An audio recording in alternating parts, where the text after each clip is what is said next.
Hello guys, welcome back to my channel. So in today's tutorial, I'm making a video on how to cut out a closure net. Yes, so I'll be using a measuring tape, a marker. That's all you need, with a scissors.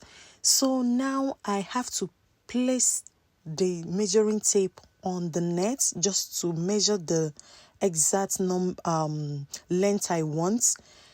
What I want to measure is 6 by 6, but I'm marking it at 7, as you can see in this video. The reason is because I would love to have extra space. I advise, if you're cutting out a net, a lace closure net, add extra inch so that when you place it on the dummy head, you will still have extra space to sew around the wig cap. I don't know if I'm making sense, but this is how I'm cutting it out. Just adding extra inch to anything I'm cutting. Both the length, both the width, just add extra 1 inch so that you will get a perfect shape for the closure. So at this point, I'm done measuring it, so I have to use the scissors to cut out the exact length I wanted.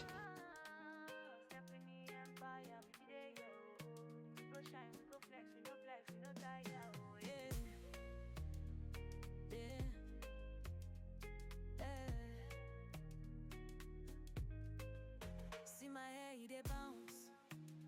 Fresh and style, no glue, no wahala, Stephanie touch. Now the magic for the matter. If you try them once, you go call back forever.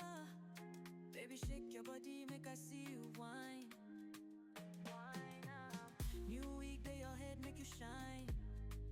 Shine up. Money no be problem, we go buy. Stephanie touch, not the vibe. Now all done, I'm done cutting it out, and this is how it looks. I will have to measure it again for you guys to see that it is exactly the same 6 by 6, and I added extra 1 inch in order to get a perfect 6 by 6 closure.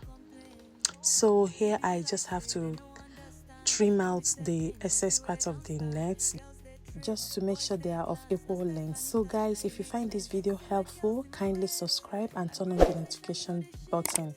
And also, if you want the detailed tutorial on how I sewed this closure net on a wig, yes, this is how it came out. The video is on this channel, and I will also be linking it on this particular video. Thank you so much for watching. See you in my next video. Bye.